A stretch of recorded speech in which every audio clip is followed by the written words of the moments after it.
Hi viewers, welcome to my channel Avani's world. Shri Parabhava నామ సంవత్సరం, దక్షిణాయనం, గ్రీష్మ ఋతువు, ఆషాఢమాసం, కృష్ణపక్షం, షష్ఠి, మంగళవారం, రేవతి నక్షత్రం. రేవతి నక్షత్రంలో శని వక్రీకరించి ఉన్నట్లయితే ప్రకృతిలో వికోపాలు అనేవి వస్తాయి.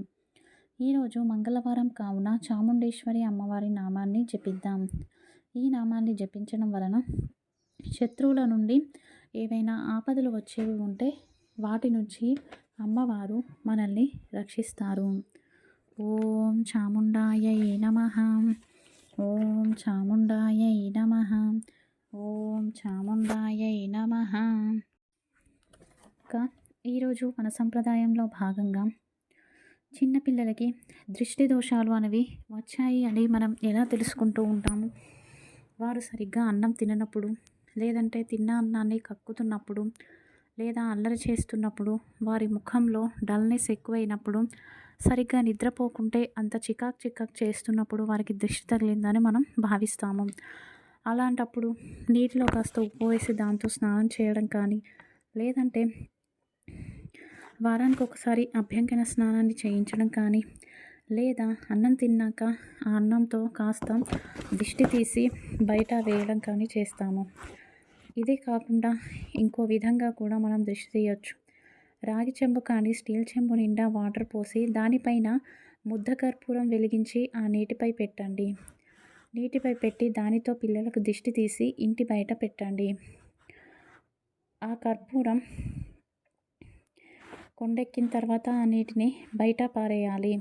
ఈ విధంగా సూర్యాస్తమయ సమయంలో ఆచరించినట్లయితే తప్పకుండా పిల్లలకు దృష్టి దోషాలు తొలగిపోతాయి.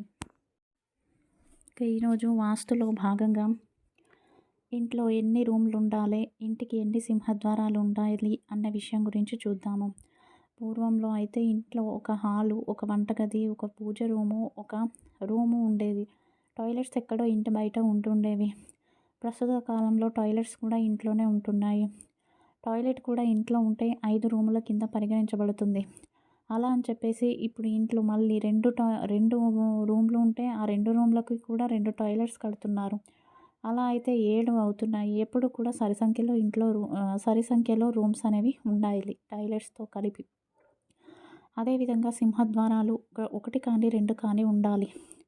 అయితే ఉత్తరానికి కానీ, తూర్పుకు కానీ, లేదా ఉత్తరం తూర్పు కూడా పెట్టుకోవచ్చు. కానీ కొన్ని ఇండ్లల్లో ఇంటి నుంచి బయటకు వచ్చే ద్వారాలు 3 ఉంటున్నాయి.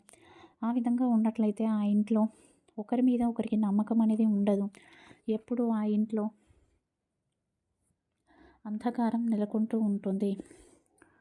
ఇక రేపు ఉదయం పూజ. రేపు బుధవారం విష్ణుదేవుని ముందు అరటినార వత్తులతో దీపారాధన చేసి నానబెట్టిన పెసరపప్పును స్వామివారికి నైవేద్యంగా సమర్పించి దానిని ఇంట్లోని కుటుంబంలోని వారంతా ప్రసాదంగా స్వీకరించండి. ఈ విధంగా స్వీకరించిన తర్వాతే ఇంట్లో వంట చేసి తినండి. ఇలా ఆచరిస్తే ఇంట్లోని వారందరికీ ఆరోగ్యం ప్రాప్తిస్తుంది. ఇక జాతకంలో ఉన్న కుజదోష ప్రభావం తొలగిపోవడం కోసం ఈరోజు సాయంత్రం అమ్మవారి ముందు దీపారాధన చేసి కుజరుణ విమోచన స్తోత్రాన్ని పారాయణ చేయండి. ఈ పరిహారాన్ని దేవాలయంలో అయినా ఆచరించవచ్చు, లేదా ఇంట్లో అయినా ఆచరించవచ్చు. ఇది ఈరోజు video. Thank you for watching.